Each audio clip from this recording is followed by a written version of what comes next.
Hello friends, welcome back to my channel The Architect's World. I am Architect Bhavi. Here on YouTube, I am sharing some videos to give you practical knowledge about interiors and architects. If that excites you, then please keep on watching. तो आज हम बात करेंगे how to do planning. जब आप planning करते हो तो उससे पहले आपको क्या क्या चीज़ें पता होनी चाहिए, क्या क्या आपको ऑलरेडी उन चीज़ों के बारे में पता होना चाहिए। हम आज सबसे वो बात पहले हम करेंगे। लोग बात करेंगे बाय लॉज के बारे में। सपोज जब भी आप कोई भी प्लानिंग कर रहे हो तो आप किस अथॉरिटी के लिए प्लान कर रहे हो, आपका प्लॉट किस अथॉरिटी में आता है, आपको वो चीज़ पता होनी चाहिए कि आपका प्लान किस अथॉरिटी में आता है। सपोज़ आपके पास प्लॉट साइज़ है ये, और ये किसी भी XYZ अथॉरिटी में आता है, तो वहाँ पे आपको आगे कितना छोड़ना है और बैक साइड में कितना एरिया छोड़ना है एज़ पर बाय लॉज। आपको वो चीज़ पता होनी चाहिए कि आपका जो प्लॉट है वो किस अथॉरिटी के अंदर आता है और वो किस बाय लॉज पे काम करता है।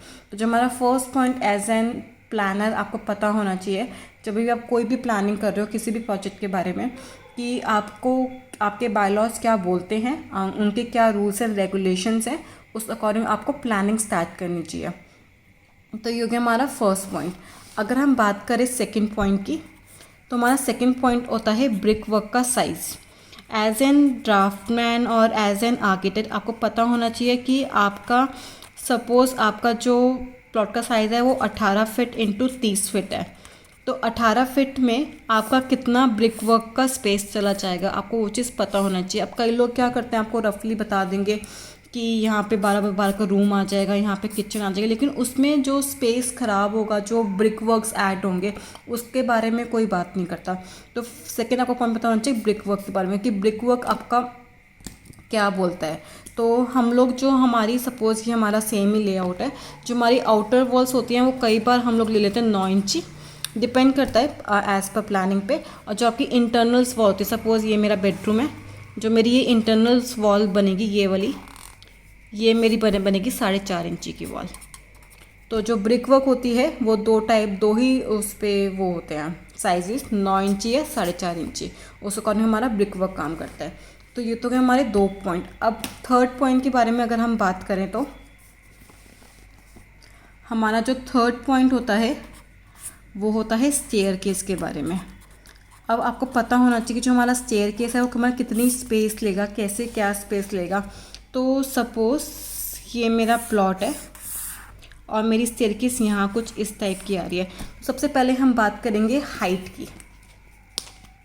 हाइट के लिए सपोज़ ये मेरा फिनिश फ्लोर लेवल है, ये आपका ग्राउंड लेवल है, फिनिश जो आपको प्लिंथ लेवल के बाद मिल गया ग्राउंड लेवल। और जो यहाँ पर डलनी है आपकी फर्स्ट फ्लोर की स्लैब, और इन दोनों में आपने डिफरेंस रखा है 10 फीट का। ठीक है, ये हो गया, फोकस प्लीज़। इसमें आपने डिफरेंस रखा है 10 फीट का। अब आपको डिवाइड करने के आपको यहाँ से लेकर यहाँ तक कितने स्टेप में अपने स्टेयरकेस को बिल्ड करना है। सपोज़ मैं बिल्ड करती हूँ 17 स्टेप में। एज़ पर वास्तु हमेशा कोशिश किया करें कि जो आपके स्टेप्स हैं वो हमेशा ऑड नंबर के हों। ठीक है, अगर हम 17 स्टेप में करते हैं तो अब 10 फीट को अगर मैं उसमें चेंज करूं इंचज़ में, तो 1 फीट में 12 इंचज़ होते हैं, तो 10 इंटू 12 120 हमारे पास इंच आ गया। अगर मेरे पास 120 इंच आया है, इसमें मेरा जो ये 10 फीट है इसमें मेरी 6 इंच की स्लैब इंक्लूडेड है। ठीक है, तो हम लोग वो नहीं दे रहे, ये हमारा 10 फीट पे फिनिश फ्लोर लेवल आ रहा है। ठीक है, तो हम क्या करेंगे 1 इंटू 120 डिवाइडेड बाई 17 करेंगे, जितने भी हमारे पास वो आएंगे इंचज़ आएंगे वो हमारे हो जाएंगे राइज़र। अब जो अगर हम बात करें स्टेप की, जो हमारा एक सिंगल स्टेप होता है वो कुछ ऐसे चढ़ता है, राइट, ऐसे। तो जो ये वाला पार्ट होता है इसको हम बोलते हैं राइज़र, और जिस पे हम पैर रखते हैं इसको हम बोलते हैं ट्रेड। स्टेयरकेस कुछ ऐसे चढ़ती है, ऐसे। तो जो ये वाला पार्ट होता है जिसको मैं अब हाईलाइट कर रही हूँ, ये वाला पार्ट, इसको हम बोलते हैं राइज़र, और जिस पे हम पैर रखते हैं इसको हम बोलते हैं थ्रेड। अब राइजर हमारा निकलता है, डिपेंड करता है हाइट पे कि आपकी हाइट कितनी है, height of the floor slab, कि आपकी स्लैब्स की हाइट कितनी है उस पर डिपेंड करता है मेरा राइज़र। और थ्रेड जो होता है वो होता है कम से कम 10 इंची का। जो भी बंदा अगर 6 फीट का भी है तो उसका जो पैर का साइज़ होता है कम से कम 9 से 10 इंच का होता है। तो हम लोग इसको नॉर्मल करते हैं 9 इंच लेके चलते हैं, ठीक है। अब सपोज ये अगर मैं स्टेयरकेस बना रही हूँ, कुछ ऐसे स्टेयरकेस बनाएंगे, तो जो मेरा ये है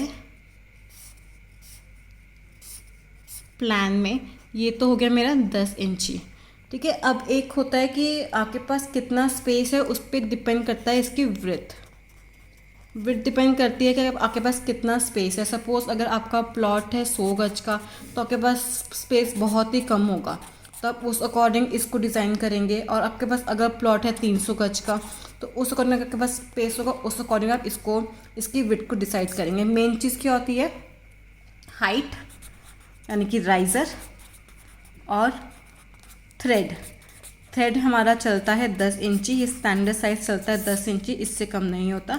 और जो राइज़र होता है वो डिपेंड करता है हाइट पे कि आप क्या हाइट ले रहे हैं, आपकी फ्लोर की हाइट कितनी है। अगर 10 फीट तो आपको उससे डिवाइड कर देंगे। और अगर सपोज़ आपने 17 स्टेप्स दिए हैं तो 17 स्टेप यहाँ आराम से अरेंज भी होने चाहिए। तो इस चीज़ पे भी डिपेंड करता है कि आपके कितने स्टेप्स, नंबर ऑफ़ स्टेप्स आ रहे हैं आपके प्लानिंग में। तो उस चीज़ को आप डिवाइड करके, ये एक बहुत बड़ा टॉपिक है, इस पर मैं शायद एक अलग से वीडियो बनाऊँ ताकि आपको और ज़्यादा क्लियर हो कि क्या चीज़ क्या होती है।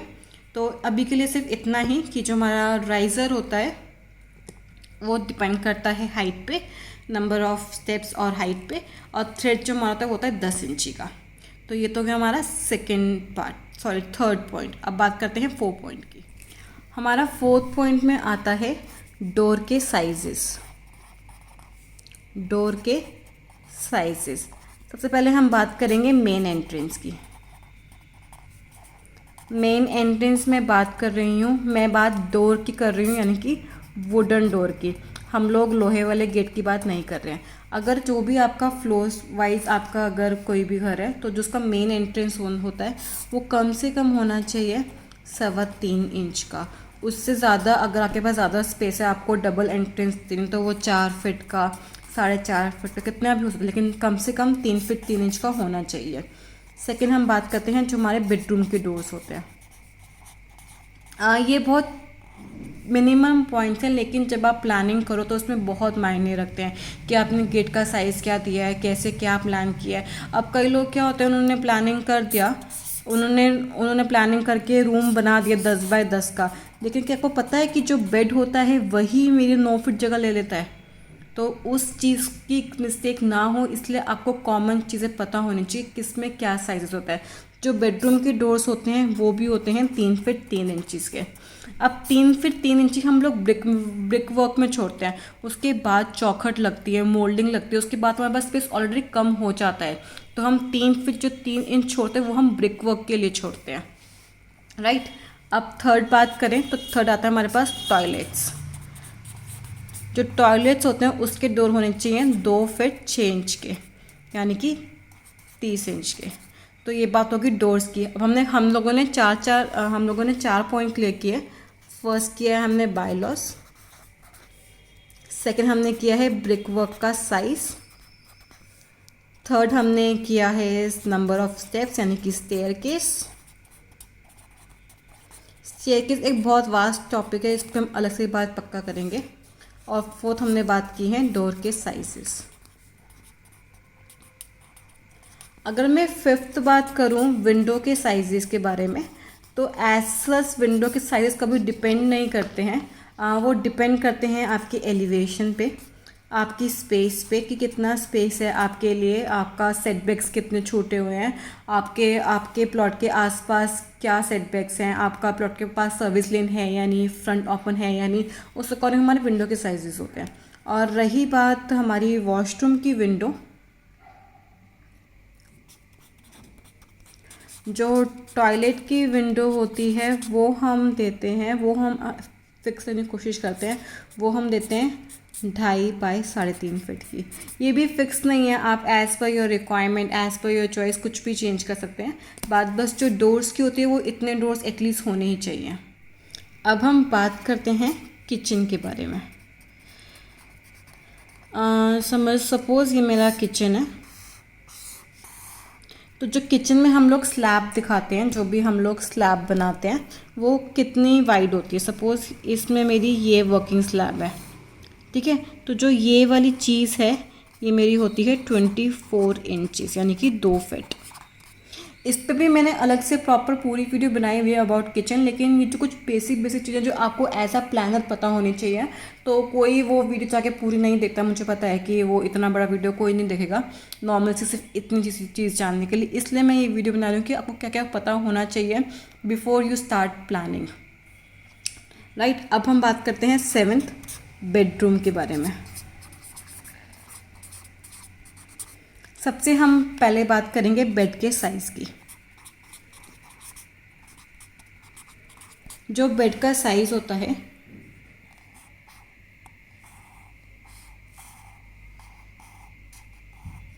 सपोज़ ये बेड है, जो ये बेड का साइज़ होता है इसको हम लेते हैं 6'3" इंटू 6 फीट 6 इंच, ठीक है। जो ये साइड टेबल्स होते हैं ये एज़ पर डिज़ाइंस होते हैं और एज़ पर योर स्पेस होते हैं, बट सपोज़ फिर भी ये 15 इंच से नीचे नहीं होते, एटलीस्ट 15 इंच के होते हैं। उसके बाद चाहे आप इसको 24 इंच का रखो, चाहे 18 इंच का रखो, वो एज़ पर योर स्पेस है, लेकिन इससे कम नहीं होनी चाहिए, राइट। अब सेकंड बात करते हैं एलसीडी की।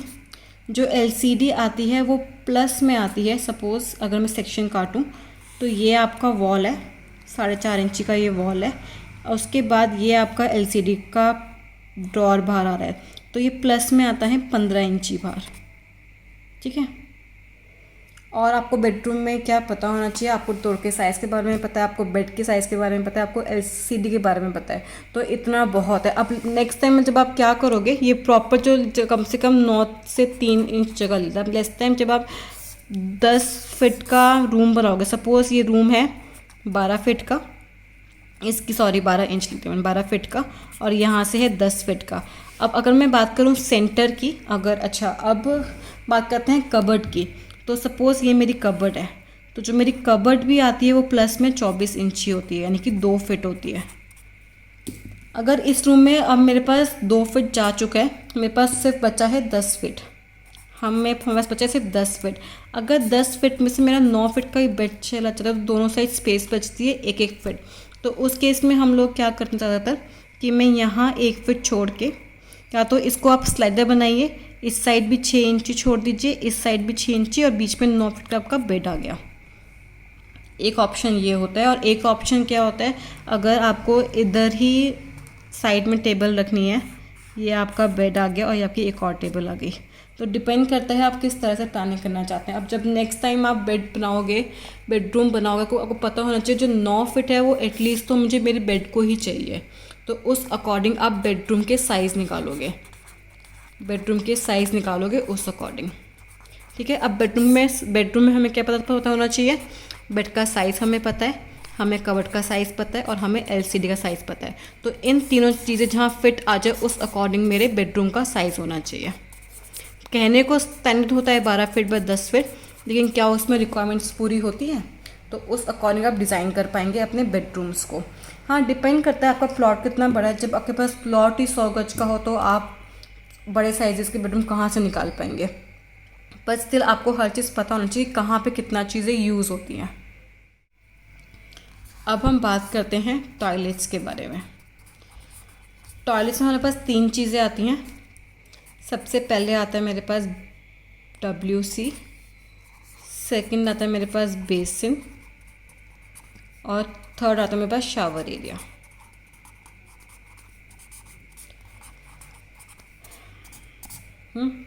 हम लोग बात करेंगे सिर्फ मिनिमम की, तो कि मैक्सिमम कितना भी हो सकता है, मिनिमम इतना होना ही होना चाहिए, हम उसकी बात करेंगे। पहले हम बात करते हैं WC। तो WC के लिए कम से कम हम जो स्पेस चाहिए वो चाहिए 30 इंची। अब जब नेक्स्ट टाइम आप में से कोई या कोई भी कभी भी देखोगे ना कि किसी ने 5 या 6 फीट का बाथरूम बनाया हुआ है, तो उसने फिटिंग्स कैसे लगाई हुई है आपको उस चीज़ का ध्यान दे रहा है। फिटिंग्स इस बाथरूम में भी लग सकते हैं, लेकिन उसका एक अलग तरीका होता है, ठीक है। बेसिन का कोई मिनिमम नहीं होता, बेसिन एज पर योर, तो कि यहाँ पे जो WC यहाँ पे आपको बैठ के उसको यूज़ करना है, लेकिन बेसिन में सिर्फ खड़े होकर आपको हैंड वॉश वगैरह करना है। तो यहाँ पे हम मिनिमम को कुछ नहीं देते, पर सपोज़ फिर भी कम से कम 24 इंच से 30 इंच मिनिमम होना चाहिए। इसके बाद कितना भी बड़ा ले सकते हैं आप एज़ पर योर चाहिए। शावर एरिया कम से कम होना चाहिए 3 फीट का, इससे कम में आप हाथ खोल के नहा नहीं पाएंगे। तो ये कुछ बेसिक। अगर हम इसकी बात करें, सपोज़ ये मेरा 5 फीट है, ये मेरा 6 फीट है, और यहाँ से मेरी एंट्रेंस हो रही है। तो इस केस में आप कैसे डिज़ाइन कर सकते हैं। यहाँ से मेरी एंट्रेंस हो रही है, मेरे पास 5 फीट है, यहाँ पे मेरे पास गया 30 इंची का बेसिन बना दिया मैंने, ठीक है। इधर मैंने लगा दी 2.5 फीट की सीट, 2.5 फीट की सीट लग गई। तो मेरे पास अभी भी बचा है 3 फीट 6 इंच। तो 3 फीट 6 इंच में मैं यहाँ पे लगा सकती हूँ क्यूबिकल शावर। यहाँ पे मेरा आ जाएगा वो, कुछ इस टाइप से डिज़ाइन कर सकते हैं, पर वो डिपेंड करता है आपके साइज़ पे और कैसे। अगर हम बात करें इनकी हाइट की, तो हाइट के लिए मैंने एक प्रॉपर वीडियो बनाई हुई है स्टैंडर्ड सोफ़ा वॉशरूम के नाम से। इवन मैंने स्टैंडर्ड सोफ़ा बेडरूम के नाम से भी वीडियो बनाई हुई है। आपको इन दोनों वीडियो में डीपली सब कुछ मिल जाएगा। किचन के ऊपर भी एक अलग से वीडियो मेरे चैनल पर गया हुआ है। आपको डीपली इन सब चीज़ों के बारे में जानना है तो डीपली आपको बहुत कुछ पता चल जाएगा। हम ऑलमोस्ट सारी चीज़ें कवर कर चुके हैं कि हमें एक प्लान करते हुए क्या क्या पता होना चाहिए। बट सपोज़ वास्तु के बारे में भी हम लोग ऑलमोस्ट पूरा डिस्कस कर चुके हैं, नॉर्मल चीज़ें, उस पर भी एक वीडियो गया हुआ है, तो आप वो भी जाके ज़रूर चेक कीजिए। हम एक बार डिस्कस कर लेते हैं हमने ऑलमोस्ट चीज़ें कवर की है या नहीं की। फर्स्ट हमने कवर किया बायलॉज के बारे में, जो कि बहुत इंपॉर्टेंट पॉइंट है, आपको पता होना चाहिए। सेकेंड हमने कवर किया ब्रिक वर्क के बारे में। हम बात स्ट्रक्चर की नहीं करेंगे, क्योंकि स्ट्रक्चर एक अपने आप में बहुत बड़ा सब्जेक्ट है, हम वो अभी नहीं उठाते। हम बात करेंगे ब्रिक वर्क की। थर्ड हमने डिस्कस किया था अबाउट स्टेयरकेस। फोर्थ हमने डिस्कस किया फिर किचन के बारे में, देन बेडरूम के बारे में, देन वॉशरूम्स के बारे में, एंड अबाउट डोर्स के बारे में, विंडोज़ के बारे में। हम ऑलमोस्ट शायद हर एक चीज़ कवर कर चुके हैं ऑलमोस्ट। अगर कुछ रह गया हो तो डू लेट मी नो, जो आपको जानना हो और मैंने इस वीडियो में स्किप कर दिया हो, so that I can make another video on this topic. But I think मैं सब कुछ कवर कर चुकी हूँ। तो ये प्लानिंग करते हुए जब हम स्टार्ट करते हैं तो सबसे पहले हम बात करते हैं बायलॉज की, कि हमें कितने सेटबैक छोड़ने चाहिए। उसके बाद ब्रिक वर्क का साइज़ क्या होना चाहिए, आपको डोर्स विंडो के साइज़ पता होने चाहिए, जो स्टैंडर्ड साइज़ चलते हैं। फिर बेडरूम में कितना बेड आना चाहिए आपको वो पता होना चाहिए, क्या कबर्ड की साइज़ होता है आपको वो पता होना चाहिए। तो मैं ऑलमोस्ट सारी चीज़ें कवर कर चुकी हूँ। फिर भी इफ़ मैंने कुछ स्किप किया हो तो please do let me know in the comment section, so that मैं आपको दोबारा उस चीज़ के बारे में और अच्छी से इन्फॉर्मेशन दे सकूँ। And may be I do justice on this topic. मैंने ऑलमोस्ट हर चीज़ अच्छे से करी है। If you like that video do check out my other videos too. I think they are more informational and more deeply discussed video about these topic only. So do check it out. Link are in the description box below. And thank you guys, thank you for watching. Please do like, share and subscribe to my channel. It means a lot to me and I'm always grateful to you guys. Thank you guys, keep supporting. Thank you.